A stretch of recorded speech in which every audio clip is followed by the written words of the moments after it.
अस्त्र शस्त्र नहीं करे प्रहारा, भीतर बाहर मरो न मारा, भीतर बाहर मरो न मारा।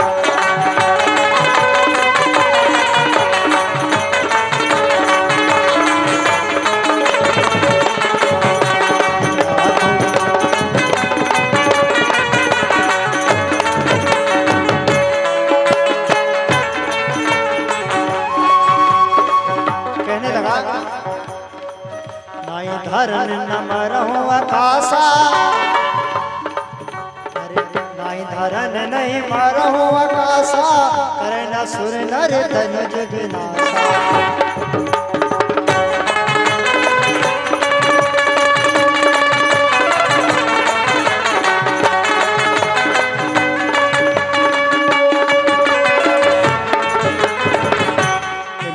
धरन नहीं मरहु आकाशा, करहि न सुर नर धनुज विनाशा।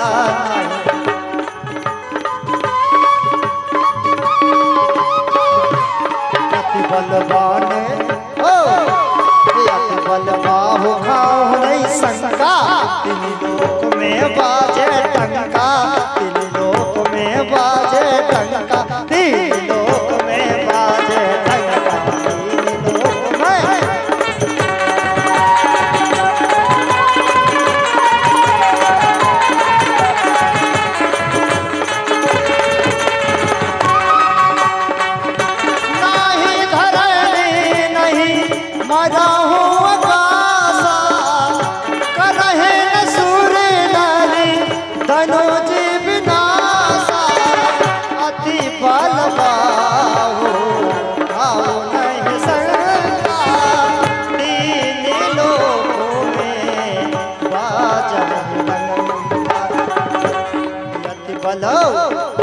बल बाहु खाओ नहीं शंका, में बाजे टंका, में बाजे टंका।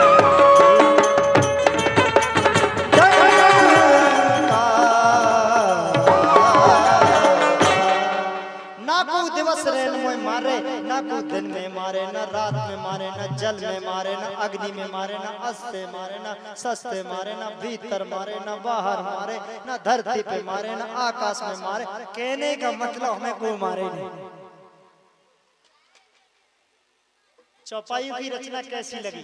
चौपाई की रचना सुने। ना को दिवस रेन मोह मारे, जल डुबाए नहीं पावक जारे, अस्त्र शस्त्र नहीं करे प्रहारा, भीतर बाहर मरू न मारा। नाही धरन नहीं मरहु आकाशा, करहि न सुर नर धनुज विनाशा। अति बलवाहु खाऊं नहीं शंका, तीन लोक में बाजे डंका। हिरण्यकश्यप ने बड़ा विचित्र वरदान मांगा, भगवान विवश हो गए। भगवान ने वरदान दे दिया। वरदान पाकर के घर लौट के देखता है तो क्या देखता है? कयाधु नारद जी के आश्रम में पल रही है, और जो गर्भ में था ना प्रहलाद, वो प्रहलाद जो है बड़ा हो गया है। अच्छा, प्रहलाद, संतों ने प्रश्न किया, परीक्षित महाराज ने प्रश्न किया कि प्रभु ये प्रहलाद तो असुर कुल में पैदा हुआ है, हिरण्यकश्यप का पुत्र, ये धर्मात्मा कैसे हो गया? धर्मात्मा कैसे हो गया? तो बताया कि जब इंद्र को पता चला कि कयाधु का पति हिरण्यकश्यप तपस्या करने के लिए गया है, तो उसकी पत्नी का हरण कर लिया इंद्र ने। और पत्नी ने बताया कि मेरा हरण इंद्र ने किया। तो हिरण्यकश्यप गया, अपनी गदा लेकर के एक मुखधर मारा इंद्र को, उधर नीचे पटका और इंद्रासन पर बैठ गए। तीन लोग में उसका डंका बच गया। भक्त प्रहलाद हुआ। प्रहलाद की बड़ी विचित्र कथा है। प्रहलाद भगवान का स्मरण करने लगा, क्योंकि नारद के आश्रम में पला था। सत्संग का प्रभाव बड़ा महत्व का होता है। तात स्वर्ग अपवर्ग सुख धरिए तुला एक अंग, और तूल ताहे ना सकल मिल। जो एक लब सत्संग, एक लब मतलब थोड़े से पलवा मटकता है, इतने का सत्संग में कल्याण हो जाता है। पहला धार्मिक हुआ। एक दिन प्रहलाद को हिरण्यकश्यप ने बड़े प्रेम से बुलाया। 2-3 मिनट में हम कथा विराम करेंगे। जैसे ही जो है बुलाया और बुला करके कहा, बेटा तुम्हें संसार में सबसे प्यारा कौन है? प्रहलाद ने कहा, इसमें कोई पूछने की बात है? भैया बाबा जी से पूछो सबसे प्यारा कौन है, तो वो बताएंगे कि हमें तो भगवान प्यारे हैं। मैया से पूछे तुम्हें संसार में सबसे प्यारा क्या, तो हो सकता कह दे कि मेरे लाला प्यारे है। लेकिन अगर भक्तों से पूछा जाए तो भक्त तो कहेंगे भैया मुख को तो भगवान प्यारे हैं। जैसे ही विष्णु का नाम प्रहलाद ने लिया, प्रहलाद को जोर से धमाक से जोर से पटका, जागृत रहा करो। जैसे ही प्रहलाद को नीचे पटका और कहा, इस प्रहलाद को ले जाकर के मार दो, मुझे ऐसा पुत्र नहीं चाहिए जो मेरे भेरी का भजन करे। प्रहलाद को बहुत समझाया गया, बुझाया गया, पढ़ाया गया, लिखाया गया, लेकिन प्रहलाद को तो भक्ति का रंग चढ़ गया था।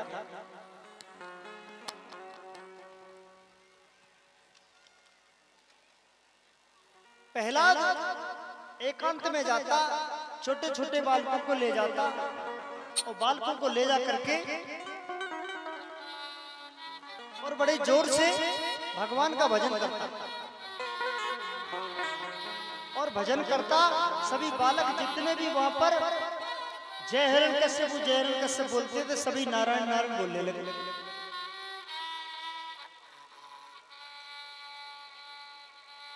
हिरण्यकश्यप ने अलग से 2 गुरु चंडमुंड को नियुक्त किया। चंडमुंड ने समझाया तो प्रहलाद की भक्ति थोड़ी सी कमजोर हो गई। लेकिन तभी एक छोटी सी घटना घटी। बंधु कथा तो विस्तार पकड़ती है, लेकिन हम संक्षिप्त में करते हैं। घटना क्या घटी कि उसी नगर का एक कुमार भगवान श्री राम का भजन कर रहा था। सो प्रहलाद वहीं पहुंच गए। बोले, ए प्रजापति महाराज। बोले, क्या है? बोले, तुमको पता नहीं हमारे पिताजी के राज में राम राम की पाबंदी है, कोई राम राम नहीं कहेगा। बोले, पहले तो तुम लेते। बोले, हम लेते थे, हमारे पिताजी ने रोक दिया, सब बंद हो गए। बोले, हम तो लेंगे। बोले, क्यों लेंगे? बोले, हमने अभी अभी एक घड़ाओं का अबा लगाया है। अबा में बोले बिल्ली के बच्चे और अबा में दब गए, अबा में आग डाल दी गई है। हम नारायण से प्रार्थना करते हैं, भगवान का नाम लेते हैं कि जो हमारे बच्चे जिंदा बचे हैं। क्या? बोले, जिंदा बच जाएंगे?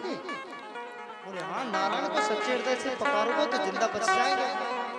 प्रहलाद ने कहा, ठीक है, अगर तुम्हारे बिल्ली के बच्चे जिंदा बच जाए तो हम भी तुम्हारे साथ में फिर नाम लेने लगे। अबा खोला गया। अबा में सारे घड़े थे बंधु, पके थे, लेकिन जिस घड़े में बिल्ली के बच्चे दब गए थे ना, वो घड़ा कच्चा था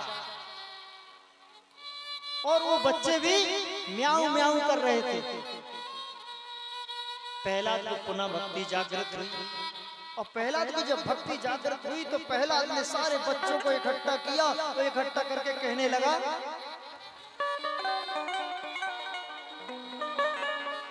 कि दफा दर पे माधव के जाके तो दे।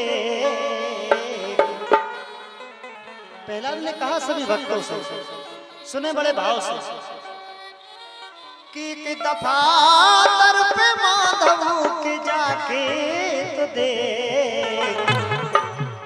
तेरे बिगड़े मुकद्दर सुधर जाएंगे, तेरे बिगड़े मुकद्दर सुधर जाएंगे।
ऐसा भजन करते हुए जब हिरण्यकश्यप ने देखा, हिरण्यकश्यप ने समझ लिया ये मानने वाला नहीं है और उसको मरवाने का हुक्म दिया।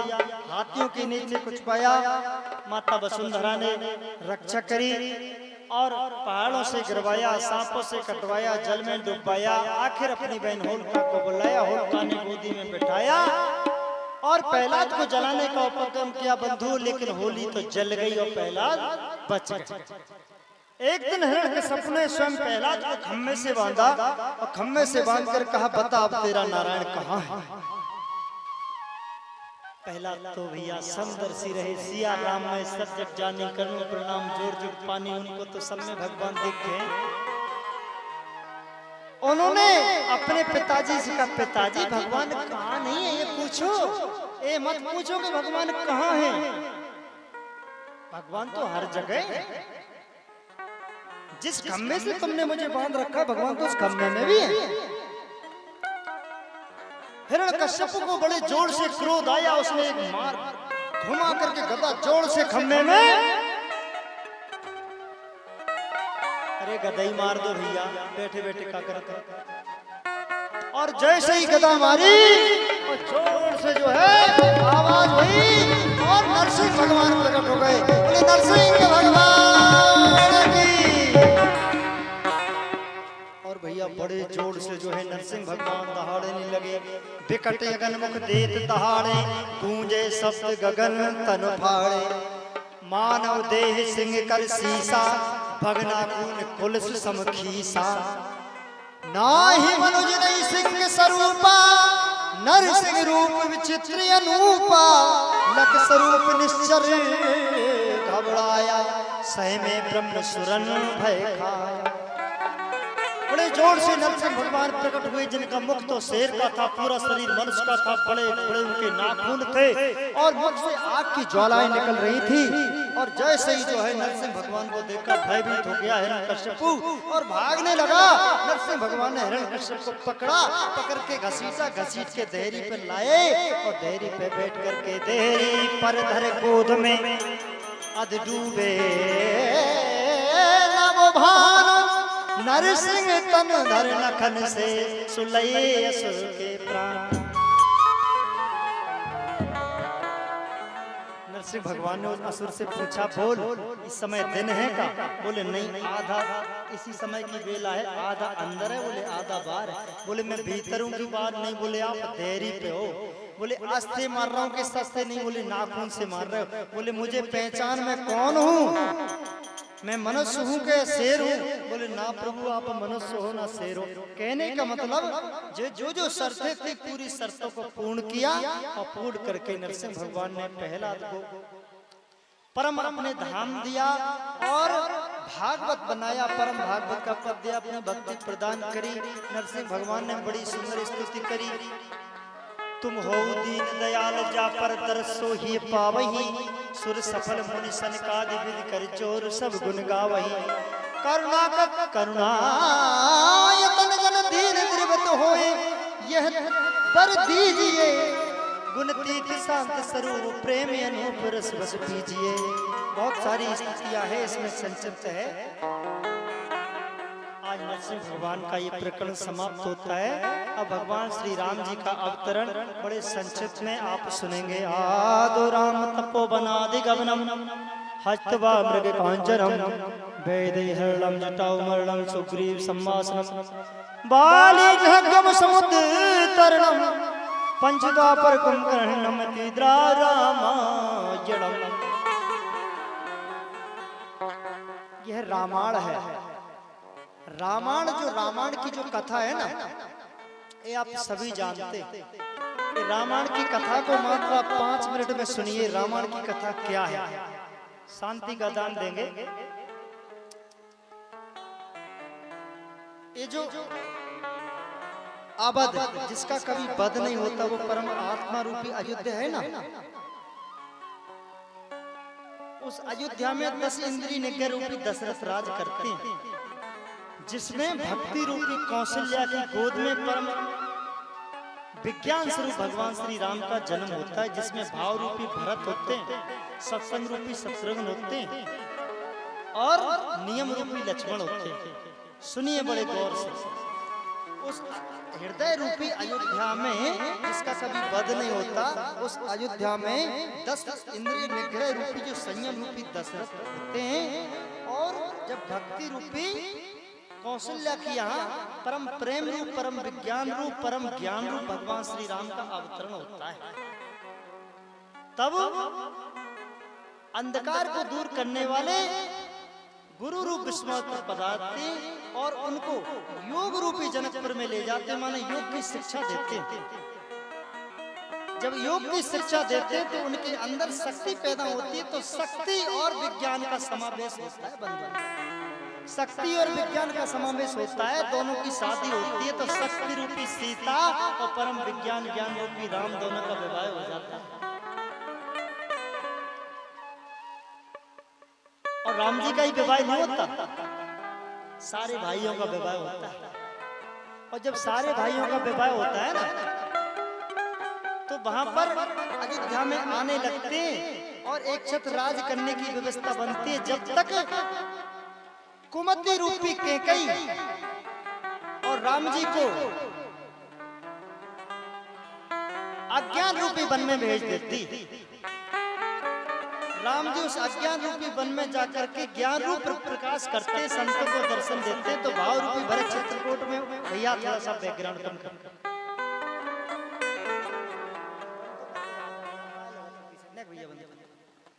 बात समझने जैसी है, बैकग्राउंड बिल्कुल बारीक दो ना, क्यों चिल्ला रहे हैं? यहाँ कान फूटे जा रहे हैं, तुमको वहाँ आवाज नहीं आ रही। मेरे यहाँ देखो क्या दिक्कत है, यहाँ आके सुनो ना तुम।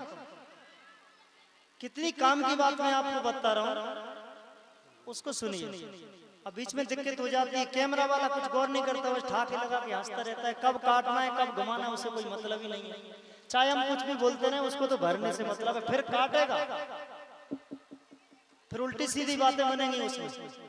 तो सतर्कता की जरूरत है यहाँ, यार नहीं, माइक वाले को सतर्क की जरूरत है, कैमरा वाले को सतर्कता की जरूरत है, इधर की सतर्कता की जरूरत है। हम कुछ बोल रहे हैं वो टेटे पे कर रहा है। कितनी अनमोल बात मैं बोल रहा हूँ, आज तक तुमने कहीं सुनी का? अगर सुनी हो तो ऊपर हाथ उठा। कोई किसी ने भी अगर ये बात ये रामायण सुनी हो तो ऊपर को हाथ उठा दे। आज तक किसी ने भी सुनी हो तो कोई साहस करे, ऊपर को हाथ उठाए। एक संत जी ने सुनी, धन्य मैं उन संतों को प्रणाम करता हूं जिन्होंने आवाज सुनी। तो जब शक्ति रूपी सीता से परम विज्ञान रूपी राम जी का जब विवाह होता है ना, तो अयोध्या में आ जाता है, तो अज्ञान रूपी वन में कुमुद रूपी कैकेयी उनको भेज देती है। तो अज्ञान रूपी वन में परम विज्ञान का प्रकाश करते हुए राम जी वन में आते हैं, तो भाव रूपी भरत वहां चित्र रूपी चित्रकूट में पहुंचते हैं और राम जी को बुलाने का प्रयास करते हैं। लेकिन जब राम जी अपनी पंच इंद्रिय रूपी पंचवटी पे और जब विराजित होते हैं, तो वहां मोह रूपी रावण आता है और प्रवृत्ति रूपी लंका में जब माता भक्ति रूपी शक्ति रूपी जानकी को ले जाता है। प्रवृत्ति रूपी लंका में कौन कौन है? बोले मोह रूपी रावण है, क्रोध रूपी कुंभकर्ण है, काम रूपी वो मेघनाद है, लोभ रूपी नारंतक है। ऐसे करके वहां पूरा कुमति का समाज है और वहां भक्ति फंस जाती, बेचारा फंसा है वहां पर केवल जीव रूपी विभीषण। जीव रूपी जब विभीषण फंस जाता है तो वो उपक्रम करता है कि मैं किस प्रकार से इस लंका का उद्धार कराऊं। तो जब परम विज्ञान रूपी राम की परम शक्ति रूपी सीता, भक्ति रूपी सीता को रावण ले जाता है कि मेरी मुक्ति हो जाए, तो राम जी सीता की खोज में प्रवृत्ति रूपी लंका पर चढ़ाई करते हैं, जिसमें बैराग रूपी हनुमान जी का प्रवेश होता है। सुमत रूपी सुग्रीव आता है और वहां जब जीव रूपी विभीषण राम जी की तरफ आ जाता है, दोनों में युद्ध होता है और मोह रूपी रावण मारा जाता है। प्रवृत्ति लंका को बैराग रूपी विभीषण जला देता है और जानकी जी शक्ति रूपी भक्ति रूपी थी, वो शक्ति रूपी आकर के राम जी में समा जाती है और अयोध्या में भगवान श्री राम जी का तिलक होता है। ये रामायण आदो राम तपो बनादि गगनम हस्तम रेखांचनम वेदे हरणम जटाओ मरणम सुग्रीव संवादी नगम समतल्लं लंकापुरी दाहिनम पस्तो प्रकम करनति रामायण। बोले रामचंद्र भगवान की। अब ये रामायण लिखी थी किसी ने, लेकिन इस रामायण को बड़ा बड़ा चढ़ के इतना लंबा चौड़ा कर दिया कि बड़ा हमें आनंद आता है, हम आनंद लेते हैं। उसी प्रकार से महाभारत है। महाभारत में क्या होता है, पुण्य रूपी पांडु के यहाँ, भाव रूपी भीम, नकल रूप नियम रूपी नकुल, धर्मराज रूपी युधिष्ठिर, सत्य रूपी सहदेव का अवतरण होता है। हृदय रूपी हस्तिनापुर में इधर कौरव कौन है बोले, धर्म क्षेत्र कुरुक्षेत्र संवेदना युद्धसभा मामेकम पांडवस्किन प्रत्यय संजय। ये धर्म क्षेत्र में धर्मराज राज करते हैं, कर्म क्षेत्र में कौरव राज करना चाहते हैं। अब एक हस्तिनापुर में दो राज करना चाहते हैं। अब गुणवी राज करना चाहते, गुणवी राज करना चाहते, दोनों में लड़ाई हो जाती है। परम विज्ञान स्वरूप परम भक्ति स्वरूप भगवान श्री कृष्ण आते हैं और कौरव दलों का पराजित करते हैं और हृदय में धर्म स्थापित हो जाता है। बस यही तो है सब पुराणों का सार।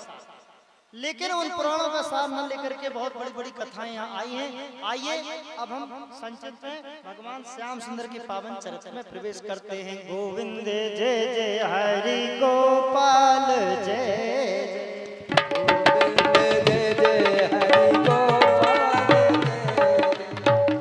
गोविंद जय जय हरि गोपाल जय जय, गोविंद जय जय हरि गोपाल जय जय, राधा रमण हरि गोविंद जय जय, राधा रमण हरि गोविंद जय, राधा रमण हरि गोविंद जय जय, राधा रमण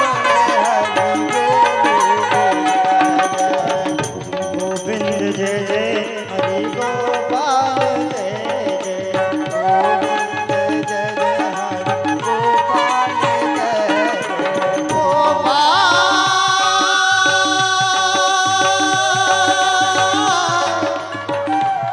मेरे श्याम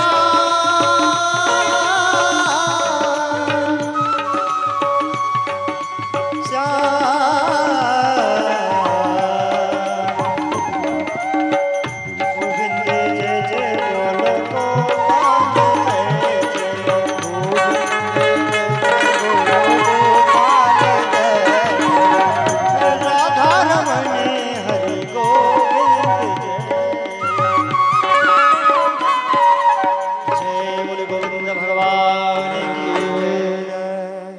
प्रिय बंधु, समय का अभाव है, भगवान श्याम सुंदर की पावन कथा में प्रवेश करते हैं। राजा परीक्षित ने प्रश्न किया, है प्रभु आपने हमको बहुत कथाएं सुनाई, आपने कितनी कथाएं सुनी। फिर बच्चे उद्यम करने लगे, कृपया शांति का दान देंगे। जल्दी, आपने एक से एक हमको उपाख्यान सुनाए, रूपक सुनाए, कथाएं सुनाई, चरित्र सुनाए, वंश सुनाए, भागवत की बड़ी विचित्र कथा सुनाई, महाभारत की कथा सुनाई, पुरंजन उपाख्यान सुनाया, अजामल उपाख्यान सुनाया, प्रहलाद का चरित्र सुनाया, ध्रुव का चरित्र सुनाया, अनसुईया का चरित्र सुनाया, और भी बहुत बहुत चरित्र। हरिचंद्र का चरित्र है, महाराज रंती देव का चरित्र है, महाराज करदम देव का चरित्र है, देवहूति और रहुगढ़ और भरत जी का चरित्र आपने सुना है। ऐसे अनेक चरित्र आप विगत 3 दिन से सुन रहे हैं। आज चौथे दिवस में आप अपना चरित्र सुनिए।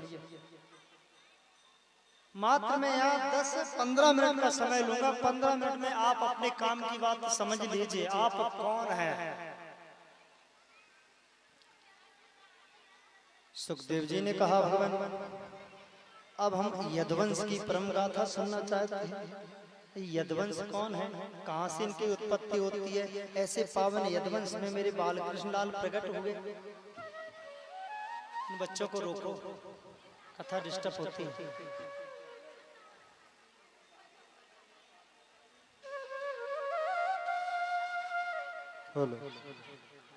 और भगवान जो सामने रखे हैं आपके, आप संत महाराज जी के पास जाइए। जो भगवान संत जिसको चाहना हो, घर सिंहासन तो जी प्रभु भगवान के लाने अपने अपने घरे ले जाइए, संत महाराज से मिले आए। जय के लाने आ गए हैं कि जिनको चानो भगवान की भक्ति करे। समय तो होगा, आज है ना लास्ट, हम कितना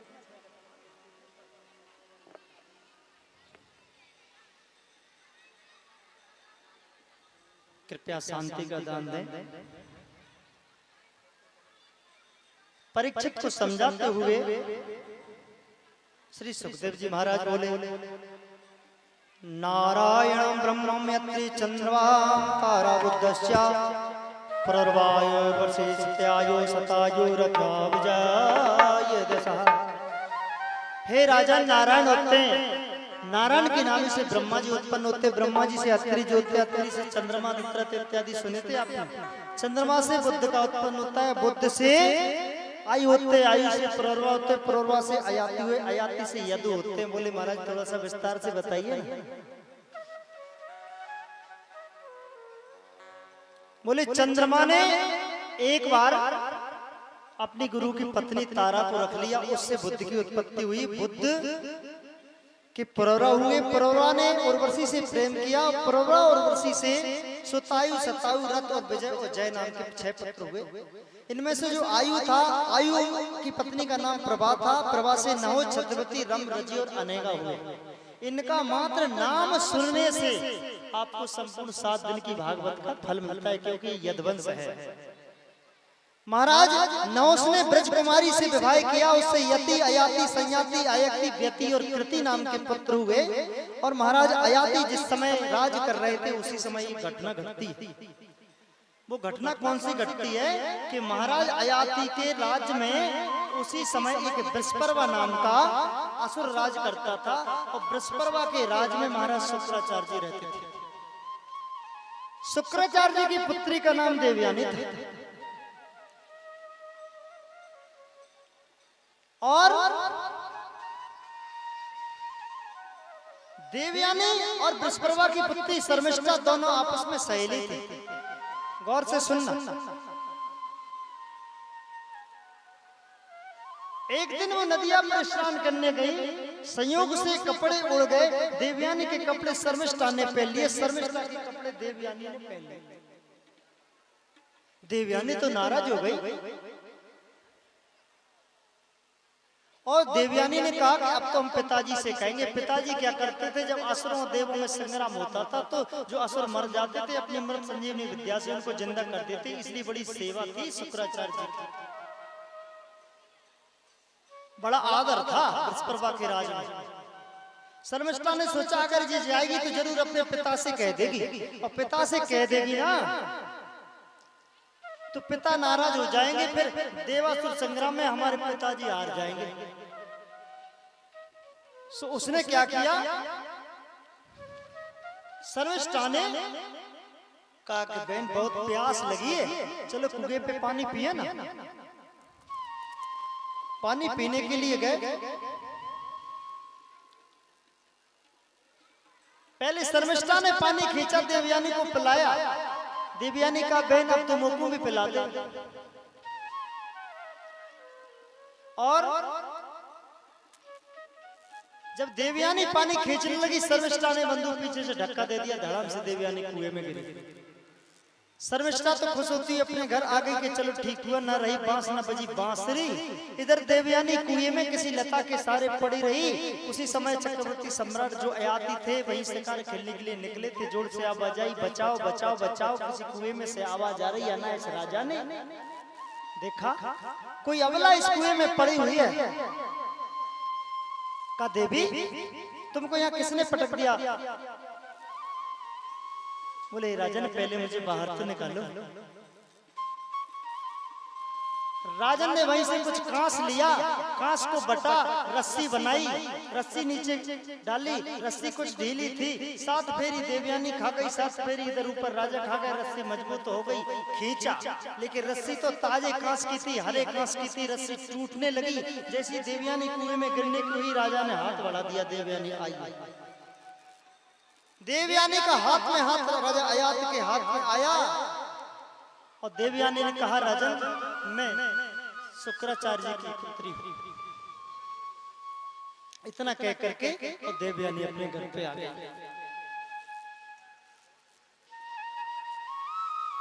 पिता शुक्राचार्य ने पूछा, बेटी इतनी देर तक कहाँ रही? देवयानी ने कहा, पिताजी मेरे साथ में बड़ी विचित्र घटना घटी। शर्मिष्ठा ने मुझको कुएं में पटक दियो और अब हम इनके राज में नहीं रहेंगे। फिर बेटी निकली कैसे? बोली कोई अयात नाम के राजा थे, एक राजा थे, अयात नाम नहीं बताया, एक राजा थे। फिर कैसे आई? बोले कांस की रस्सी बटी, जब कांस टूटने लगा तो मैंने अपना हाथ दे दिया। पिताजी अगर मैंने हाथ किसी के हाथ में दे दिया उसका क्या मतलब होवे? बोले मतलब बेटी ये होवे कि अगर कुंवारी लड़की किसी के हाथ में हाथ दे दे तो विवाह उसी से होवे। आज विवश होकर के शुक्राचार्य ने कहा, बेटी आज कच्छ का श्राप पूरा हो गया। कच्छ का श्राप कौन था? देवगुरु बृहस्पति का पुत्र कच्छ था। शुक्राचार्य से संजीवनी विद्या सीखने के लिए आया था। शुक्राचार्य जी के पास देवयानी उससे मनी मन प्रेम करने लगी थी। जब वो विद्या सीख के जाने लगा, देवयानी ने उसको पकड़ा और कहा कि कच्छ हम तुमसे प्रेम करते, हमसे विवाह करो। कच्छ ने कहा तुम हमारे गुरु की बेटी हो, हम तुमसे प्रेम नहीं कर सकते, विवाह नहीं कर सकते। देवयानी को गुस्सा आ गई, श्राप दे दिया, तुमने जो भी विद्या सीखी तुम भूल जाओ। कच्छ विद्या तो भूल गया लेकिन श्राप दे गया कि तुम्हें कोई क्षत्रिय ब्राह्मण वर्ण नहीं करेगा, तुम्हें क्षत्रिय वर्ण करेगा। और उसी का परिणाम स्वरूप ये हुआ कि देवयानी का विवाह अयाति के साथ हो गया और शर्मिष्ठा दासी बनकर के देवयानी के नगर में आ गई। अब शर्मिष्ठा का महल देवयानी के महल से कुछ दूर बना दिया गया राजा अयाति ने। बहुत वर्ष बीत गए, 4-5 साल होते, 10 वर्ष बीते और 10 वर्ष के बाद राजा अयाति घूमते घूमते उसी महल में पहुंचे। एक दिन पूछा, शर्मिष्ठे कैसे हो, आनंद मंगल तो है? बोले आनंद तो है, प्रभु मंगल कहाँ थे, हमारा विवाह न हुआ। आखिर राजा अयाति को दया आ गई, गुप्त में गंधर्व विवाह शर्मिष्ठा से कर लिया। और बंधु फिर जो है महाराज अयाति से 5 पुत्रों का जन्म होता है, यदु, तुर्वसु, दहु, अनु और पुरु। इनमें से 5 वंश चले। यदु से यादव कहलाए, तुर्वसु यवन जो मुसलमान है वो कहलाए, द्रुह से भोजवंशी कहलाए, अनु से मलिक वंशी कहलाए और पुरु से पौरव। अब यदु के पुत्र हुए सहस्त्राजित, कोष्टा, नल और रिपु। इसको समझ लीजिए। एक कहानी और आती है कि यदु को राज ना होने का श्राप लगा था। वो छोटी सी कहानी मैंने छोड़ दी, आप कहें तो कहूं। एक बार क्या हुआ कि देवयानी को पता चल गया कि राजा शर्मिष्ठा से भी प्रेम करते और उनसे भी पुत्र हो गए 3। तो भैया 100 तो फिर आटे की बुरी हो गए। सो देवयानी नाराज हो गई। नाराज होकर के अपने पिताजी के पास हो गई। बोले पिताजी मेरे पति ने मेरे साथ धोखा किया है, शर्मिष्ठा से भी प्रेम किया है, 3 पुत्र पैदा कर दिए और अब मैं बस घर में तो नहीं रहूंगी। और उस समय थोड़ा क्रोध में थे शुक्राचार्य जी। उन्होंने कहा बेटी तू मेरे से आई है और ये औकात, ये जो है हिम्मत उस अयाति की, ऐसा दुस्साहस कर दिया। हम अयाति को श्राप देते कि जा तुझे अपनी जवानी पे बड़ा घमंड है, तू बूढ़ा हो जा। अयाति बूढ़े हो जाते हैं। शर्मिष्ठा देवयानी रोने लगी। बोली पिताजी ये क्या किया, मेरे पति बूढ़े हो गए, मैं भी जवान हूँ, मेरी इच्छा पूरी नहीं हुई। बोले बेटी जब ऐसी बात थी तो मेरे पास क्यों आई, अपनी बात घर में ही संभाल लेती। तो मेरा इस कहानी से शिक्षा माता बहनों को यह है कि अपने सास ससुर की घटना मायके में ना सुनाया करें, नहीं देवयानी की तरह बात बिगड़ जाती है। ये बात है। आखिर पर महाराज अयाति और शुक्राचार्य जी के पास आए। बोले महाराज कोई दवा टेबलेट नहीं है ऐसी कि हम जो है इसको खा ले तो फिर जवान हो जाए। बोले दवा तो नहीं है परंतु ऐसा हो सकता है कि तुम्हारे 5 पुत्रों में से कोई पुत्र तुमको अपनी जवानी दे दे, बुढ़ापा ले ले तो परिवर्तन हो सकता है। एक से सभी से कहा। सबसे पहले यदु से कहा। यदु ने कहा कि अगर हम अपनी जवानी दे दें फिर अपनी माँ के साथ ही संसर्ग करेंगे तो हमको पाप लगेगा। यदु ने मना कर दिया। तुर्वसु ने मना कर दिया। दहु, अनु और पुरु से कहा तो पुरु ने अपनी जवानी दे दी। इस प्रकार से बंधुओं कहा है कि यदु कुल में राज तिलक न होने का श्राप लगा था, लेकिन अब तो सभी बराबर है, श्राप मिट गया है, सब राजा हैं। राजा हुए, राजा कृष्णदेव राव यादव हुए, अभी गुजरात में यादव राजा हैं, और मेरे श्याम बांके बिहारी स्वयं राजा हुए, राजाधीश द्वारकाधीश कहलाते हैं। तो वो श्राप किसी शास्त्र में वर्णित है, वो अब खत्म हो गया। अब आगे चलते हैं अपन, अब यहाँ पर थोड़ा सा वंश ले चलते हैं। अब यदु से जो शस्त्राजित कोष्ठा और नल थे, उन कोष्ठा सा वंश चला। इनमें आगे चल करके चित्ररथ नाम के राजा हुए और शशुबिंदु हुए। यहाँ से चलकर कृत हुए, और कृत से फिर आगे चल करके अपने मेन ठिकाने पे आते हैं। वृष्टि वंश में वसुदेव हुए, और अंधक वंश में आहुक हुए, और आहुक से हम लोग अहीर कहलाए। ध्यान रखना, किस कोई कहे भैया तुम अहीर कैसे कहलाए, तो आहुक से कहलाए। इसके बाद देवमीड़ और उदाजित हुए। देवमीड़ की पत्नी मदसा थी, उससे वैशपर्णा हुए, सूरसेन और पार्जन हुए। ध्यान रखना, देवमीड़ से सूरसेन हुए और पार्जन हुए। इसको आप लिख लेना, ये बातें लिख लेना। देवमीड़ और देवमीड़ से सूरसेन और पार्जन हुए।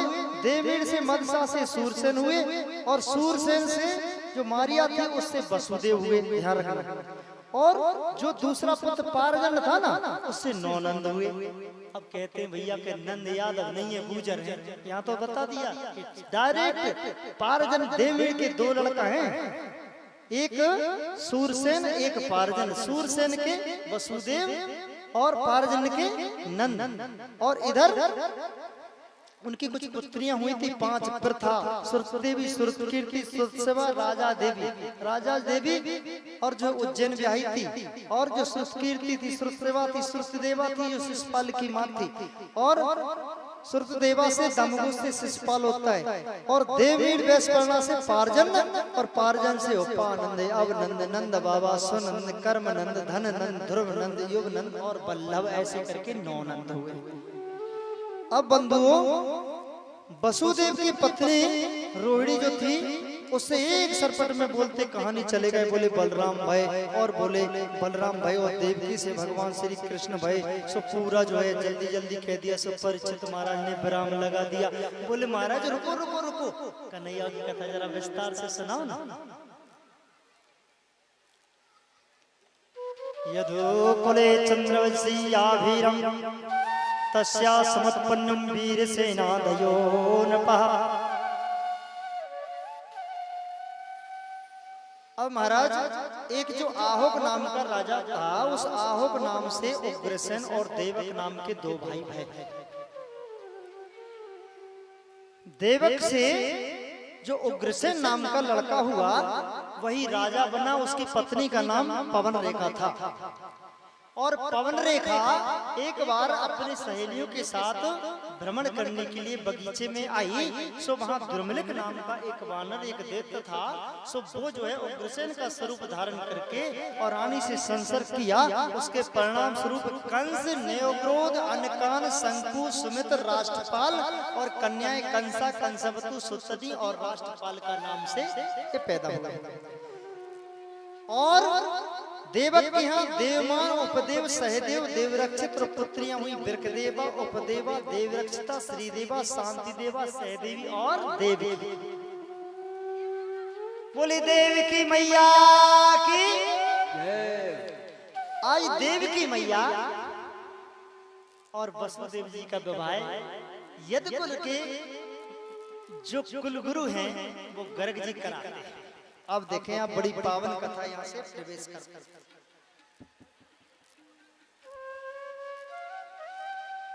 कृष्णाय वासुदेवाय हरे परमात्मने प्रणत क्लेशनाशाय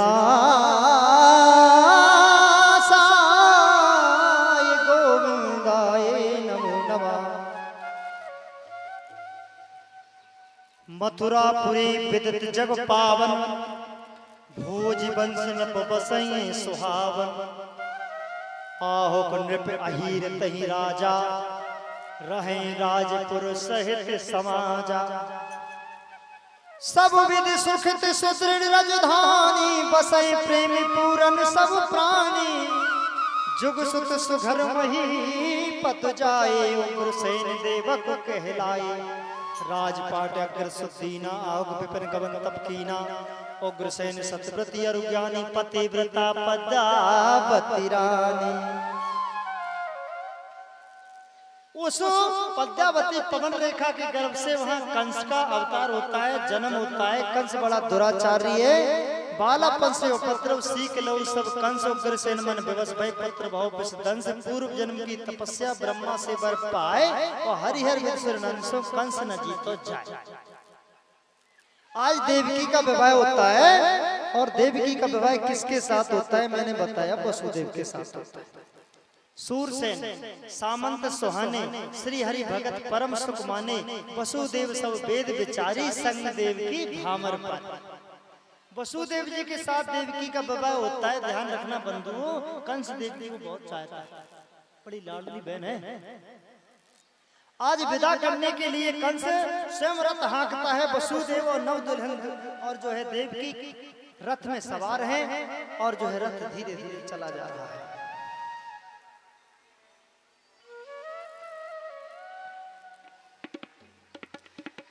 भये विदाई करुण भयने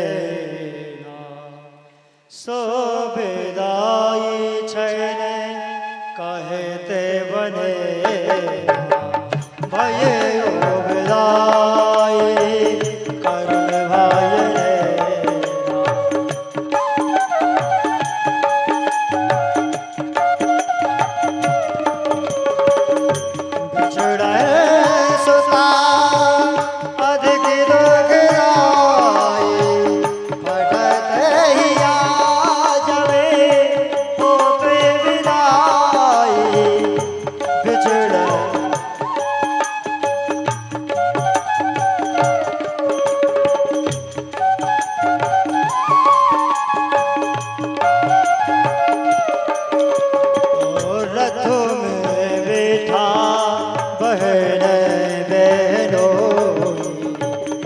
सारथी बने कंस को से हो